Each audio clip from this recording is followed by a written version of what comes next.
Ladies and gentlemen, welcome to the Morning Hustle. Is a friend of the show, and you can catch him July 2nd on Urban One's A Night of Inspiration. Make some noise one time for Lecrae. All right. Homie, how you been, bro?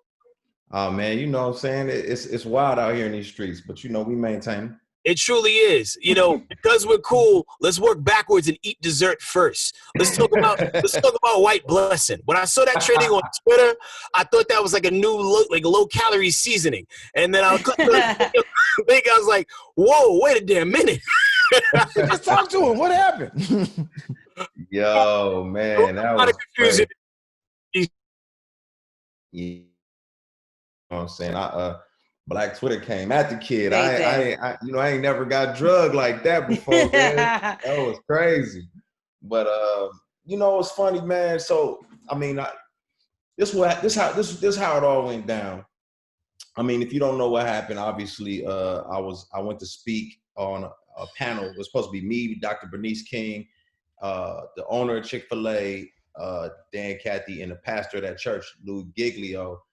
And we were supposed to discuss like race because he had confirmed and told us that like, man, he has a predominantly white church and they just don't know how to navigate these spaces. And so he wanted to push on them a little bit and talk about this stuff. So anyway, get there. Dr. Bernice King is unable to attend. I guess she got hurt her back or something like that. So, you know, I'm in their house, I'm in their space. I'm not in a good headspace, I'll be honest with you, because I was just on the streets the night before after Rayshard had got murdered, and you know they burnt the Wendy's down. It was I was out there. I'm screaming at police. I'm not in a good headspace, so I'm just trying to be cool as I'm sitting in there and not spaz. And I, you know, I kind of know him, and from what I know about the pastor, he's not on no weird, crazy stuff. So I wouldn't expect, you know, you don't go in there with your fist up. You go in there ready to reconcile, and you know what I mean, like. So I wasn't on my like, yo, I got to be prepared for some crazy stuff. And low key, he was trying to articulate that white people benefited from slavery and they hate saying white privilege, but they are privileged. And he was like, if you're just hung up on the words, let's just call it something else. Let's call it white blessing. So. It was like a shot of liquor. I was like, So low key, the slavery part I didn't really hear because I was just trying to like, you know, when you there but you're not there, you know what I'm saying? Yeah. So the slavery part I really low key didn't hear, but the white blessing part I heard, and I was hella uncomfortable. And I was just like, man, I don't even know how to re-steer this shit. You know what I'm saying? And I'm just trying to like, I already had to take a break when they was doing the music because I just couldn't. I was like, yo, I'm not in a good headspace. Yeah. So anyway, I was trying to be diplomatic and gracious. I tried to course correct it, but I was probably too diplomatic, you know what I'm saying, for black folks out there. And it was like, I would have smacked them. And it was like, that wasn't. You know, we always want to see you flip the table over, you know what I'm saying? Like, you know, like, yeah. I could totally look and see, like, yo, my man's having a want to get away moment. Because, like, I see the disbelief. In your head nod, like, yo, how the hell do I navigate this situation? I can't snuff a pastor and the owner of Chick-fil-A. What do I do? Yo, it was crazy. It was all kind of weird stuff that happened during that whole process too. I was gonna say that because I saw, like, I don't know if there was stuff that was behind the scenes, but even before he said the whole white blessing thing, it was things he was saying like, you know, some of these people haven't heard the N-word recently, and he started laughing. Or like even at a part he asked you why a black man died at the hands of police, like you were supposed to answer to everything that happened in between police and black people at this time. It just, at one point I was like, do you even know this man ahead of this? And like, is this your friend? Because it was just seeming like he was taking little jabs the whole time. And I was confused. It was all ignorance. It was like, yo, you shouldn't have had this conversation. First of all, you should just be listening. Like you should just be listening and not talking because you don't really know what you're talking about. So that was the worst part about it. It was just like, I couldn't fix half of the stuff and I'm in it. You know, it's 500,000 people watching. Yeah. And I'm just like, oh my gosh. You know what I'm saying? And in my brain, I'm just thinking, we talking to all these white people who don't understand. So let me just try to like course correct and help y'all understand what this is. And if you listen to the whole thing, I keep on trying to like say, I kept saying, I do not speak for all black people. Yeah, However, you had to say it numerous times. you know what I'm But saying? the way how he was asking, he was like, but why would that police officer get in an altercation with that black man? And you're like, what the how do I know? Like, Yo, even them talking about the police in like a, you know, it was like, bro, my man just got killed. I'm not doing well. I was just screaming at police last night, and you're trying to say we just want to stand by the police. I was like, it's not the time for that right now. Nope. Like, that was not the time to be, you know, politically, you know, all, you know, Blue Lives Matter. Now's the time to talk about the situation at hand. And so it was, man, it was just a weird thing, bro. It was weird. You know, I think it's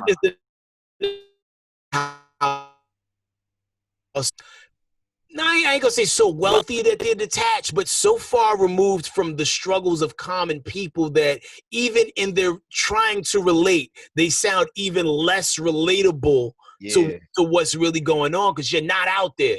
I didn't even feel like he was trying to relate. I feel like he was low-key trying to, and I think maybe that's how people got a little bit upset with you. It kind of seemed like an ambush, like when I watched it back.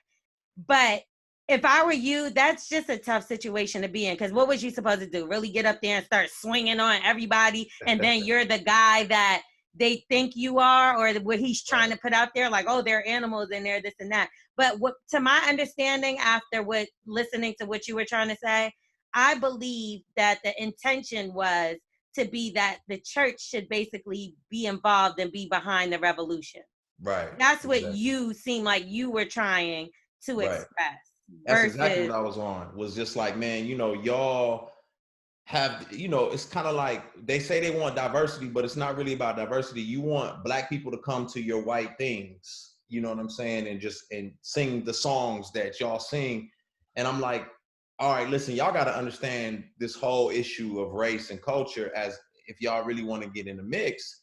And so I'm trying to be gentle, and I know I'm talking to 500,000 white Christians, and so I'm like, all right, I'm trying not to be that guy, angry black man in this space right now. But you know, the problem is I centered myself around talking to 500,000 white people instead of thinking about the black folks who are voiceless, who needed me to represent them in that moment. And I think that's the thing where I feel like I should have took more, you know what I'm saying, effort in and energy in. That's the biggest thing. If I could go back, how I would restructure that whole situation. Do you still have a relationship with this pastor? We was never like friends, you know what I'm saying? Like I've done events with him before, and you know, like a conference, but we didn't hang out or talk. Like it wasn't like buddy or nothing like that, you know what I'm saying? He's influential in the space he is, and I honestly think, I truly do think I don't know people's motives, but from the people that know him and in my experience, I think he's just really ignorant. I don't think he's like, oh yeah, slavery's a blessing.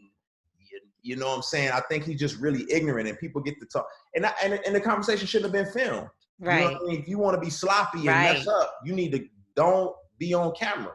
He's the real nigger. Right.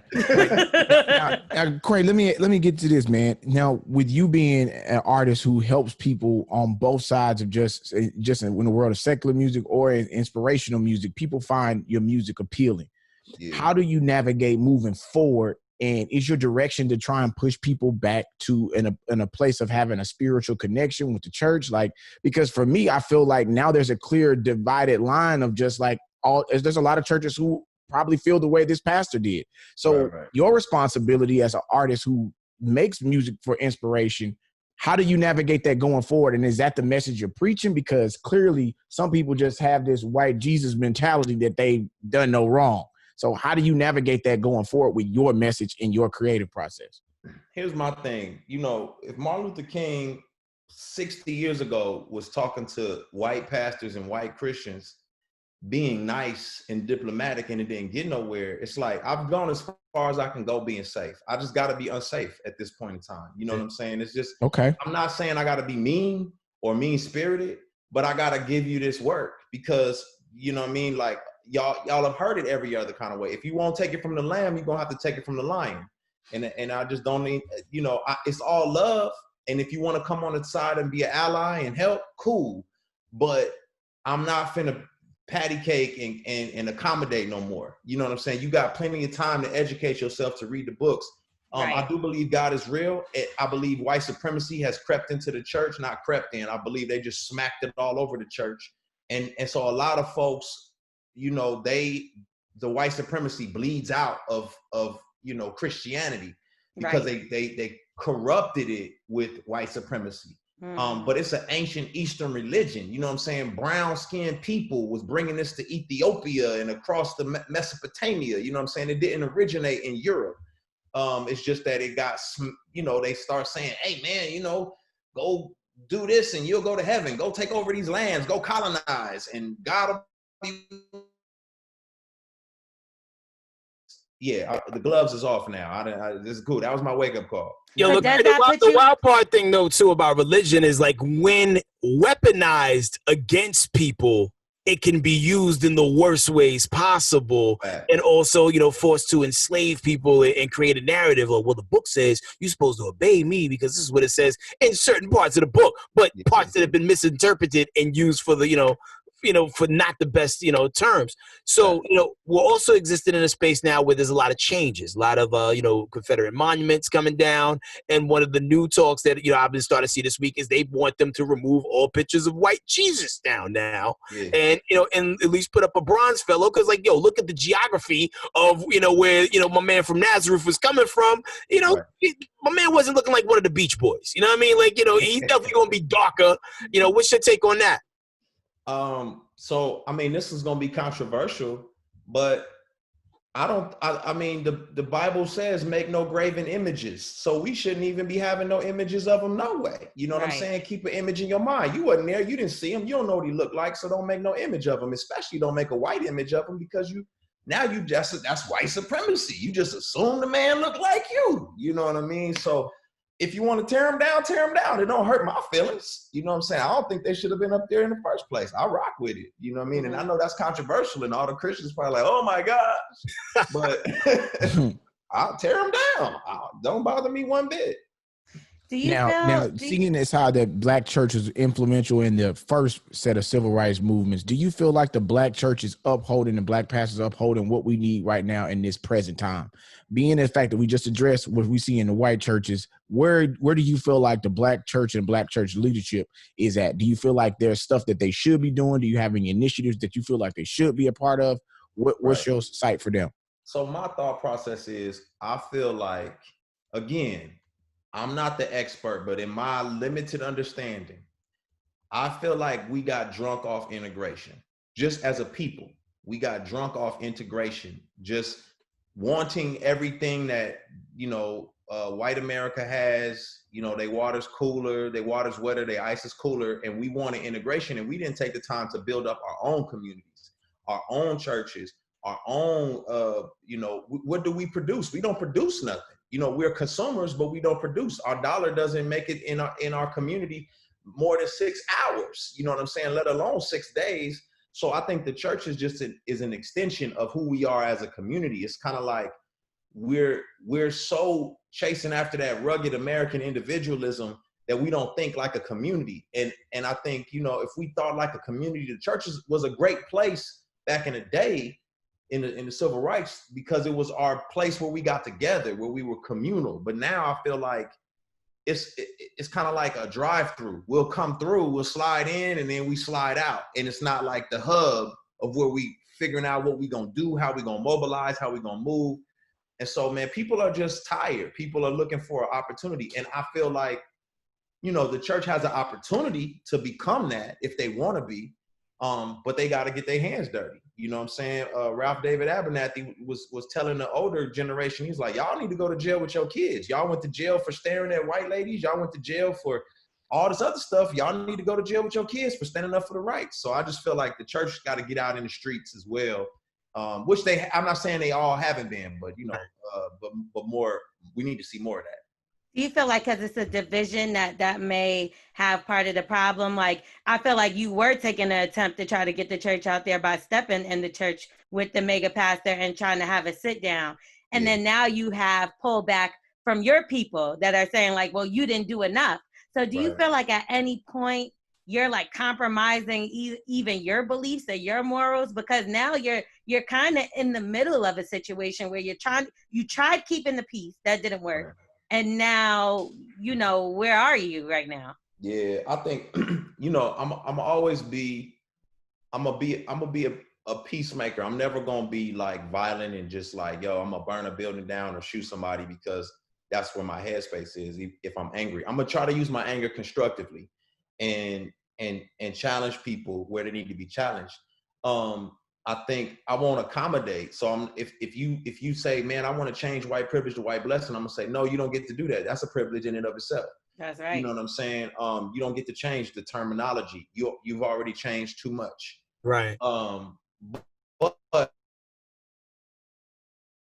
if you wrestle through, like, yo, man, what books do I read? Here's a list of books. I'm not your educator, but I'll provide you with the resources that you need. If you want to be an ally and you really want to be anti-racist, then I'm all about it. You should be. If you're a Christian, I got to challenge you to what you say you believe in. You say you believe that all of us are made in God's image. You say you believe that, you know what I'm saying, we all have inherent worth and value. So you need to treat us that way. You know what I mean? You need to share. You need to divide it up. If you notice that 1% that we make up 13% of the population, but 1% of the wealth, we'll close that gap. Y'all got money. That's you know right. what I'm saying? Start investing in some of these Black churches in the communities. There's so much y'all could be doing. You talking about investing and building up your communities. I know you're doing a project to help rebuild the Bluffs, and we know that they got a lot of attention. The Bluffs has got a lot of attention recently because J. Cole even, didn't he name his, what's the name of the song he had? Snow on the Bluff. Yes, Snow on the Bluff. So what's going on with that project? How's that going along so far? Is there any holdups because of COVID and stuff like that? Yeah, so the beautiful part about it was we actually started the school a few years back. So the school, Peace Prep Academy, has been in the Bluff. It's the first school that's been there in over 20 years. So they wasn't even on school. Yeah, right on. Wasn't even on school there. So now kids are able to go to school in their community. They get fed, you know what I mean? And then we partnered up with another entity in the area, Oaks ATL, which is providing quality housing at reasonable prices. You know what I mean? So they're not getting pushed out like everybody else is getting pushed out. And as an investor, I can hold that house at that price. You know what I mean? And I can say, well, look, if enough of us get it, then the property taxes don't get up and y'all don't get kicked out. So that's the next project in the motion. And it's some commercial properties over there, and it'd be easy to put a Dollar General in that community, but I'm not going to do that. I want to do something that's beneficial for the community and not just that takes away from the community. So it's just us processing more and more and trying to figure out what people need, and making sure that people can stay consistent in building up what they want. And just in case people are not familiar, the Bluffs was like named one of the most dangerous areas in Atlanta a few years back. So, yeah. And they did like with that documentary, and people thought it was fake, the Snow on the Bluff. They thought it was just a fake documentary, but that's an area that you're actually from. Well, that's an area that I'm committed to, put it to you like that. Okay. So I'm committed to, I'm there, you know what I'm saying, all the time. It's beautiful. Even the school, Peace Prep Academy, if you want to get behind it as well, if y'all hear this. But, what one of the dope things, like quick story is, it was a kid who was a lookout. You know what I'm saying? He was a lookout for, a lot of people out there doing what they do. I'm not here to talk about what they do. Getting a blessing on the corner. You know what I'm saying? They white blessing. You know what I'm that saying? White blessing, Yeah, I mean, so, but one of the salesmen in the community said, man, I don't even want this kid out here no more if there's a school that he can be getting provided for in, and I want to make sure that he's in this school on a regular basis. And so that's the relationship that we got with the community, that even the OGs in the community is like, nah, send him to the school. You know what I mean? That's dope. That's very dope. Now, last time you came through, Lecrae, we were celebrating the fact that, you've shedded your independence and got with Columbia, bigger distribution. Now we're celebrating the fact that you've left Columbia, you got all your rights for your album, and you're independent again. One of those dudes that we root for no matter what you're doing, because hey, man, you know your vision is so. and it got you this far. Like you were through the roof without nobody. You know what I mean? Yeah, But yo, it's dope to know your worth, bro. What made you decide to like, kind of pivot and you be like, you know what? I'm gonna stick to my own way. Honestly, it's a lot of the environment that we in right now. You know what I'm saying? So like, obviously you want to team up with somebody who can speak to places that you don't have to speak to. And when I run my own label, I got 9 other artists, and I want to make sure they have the time and the care that they need and not drain all of the energy for my own stuff. So I had to build up my staff, you know what I mean, so that they can handle everything else. But now they running on all cylinders. And I said, man, it's some stuff I want to do. I just want to drop this right now. I need to speak to the people right now. I need to do this. I need to do. So it's so slow to turn and move. You know what I mean? And it's like, nah, man, we for the people. We got to move when we need to move. And yeah, like you said, I knew my worth. So it was kind of like, listen, if y'all don't see the value in what I'm doing, or if y'all don't think it's worth moving as fast as I need you to move, that's cool. Let us do our own thing. And so we was able to back out of that situation, and we fully independent, which has been great. Just so I can show the youth something, who want to get into this music business, how instrumental was your lawyer in navigating getting through that situation? Because like some people just go in there bare knuckle, be like, I know what I want, I'm gonna cut my own deal, and then next thing you know, you got to do like 95 albums. Right. Facts. My lawyer did, honestly, to be 100%, like my lawyer did the dirty work. You know what I'm saying? My lawyer, we went to him and said, this is what we need. He was like, cool, I got relationships with bang, bang, bang, bang, bang. I'll sit down, have a meeting. He did it all very, you know what I'm saying, diplomatically. And it wasn't no issues, no drama. And it was like, oh, okay, we see it. And, we moved on. So, man, kudos, man, my attorney, listen, I'm telling you, that fee is worth it. So you got the record Set Me Free featuring YK Osiris. Now, I know you've been paying attention to what's going on online, and YK Osiris has been passing the time by boxing some of his friends. I guess it would be like version of slap boxing, but 2020. Blueface gave him that work. Blueface. Okay, so would you be willing to get into the ring with YK Osiris for fun? I don't want to hurt that kid. You know what I'm saying? I don't be to hurt that kid. I love YK, man. I don't want to hurt nobody out here, man. You know what I'm saying? But I'll be honest, Lecrae saved, but his hands ain't. You know what I mean? He's still out here putting hands on people. So, the TV One's night of, hold on a second. So TV One has a night of inspiration. It's popping off on July 2nd. Yeah. What's your participation in that right there? Yeah, it's just an opportunity, man. Like Billy said, man, I speak to so many different worlds, and that's just an opportunity for me to speak into a world and inspire people. You know what I mean? I mean, we need that. We need that collective inspiration. We need that hope. We need that joy. It's what keeps me afloat. You know what I'm saying? If you don't have hope, man, you don't have nothing. And so we just want folks to walk away. I'm gonna give them some music. I'm gonna give them some conversation, and just allow folks to feel like, man, you know what? It's gonna be all good. You know what I mean? We in this, but we in this together. Is it sponsored by Chick-fil-A? And is there a white pastor coming with you? Just answer those questions. It is not, and I will not be bringing any white blessings with me. I apologize in advance. Lecrae said his blessings are all gonna be black in his hand.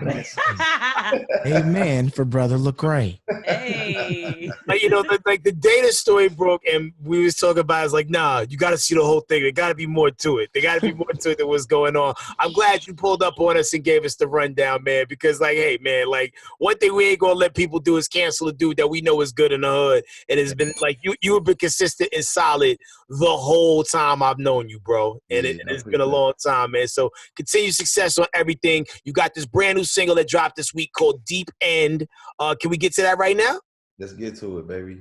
All right, man. One time for the homie Lecrae. Be sure you check out his soon-to-be-released album, Restoration, which is now an indie work, which is going to major label numbers. And catch him Can't cancel what God started, baby. Come on. Hey. Also catch him on the Night of Inspiration, brought to you by Urban One on July 2nd. Here go Deep End. Lecrae, y'all. Woo. We are the morning hustle.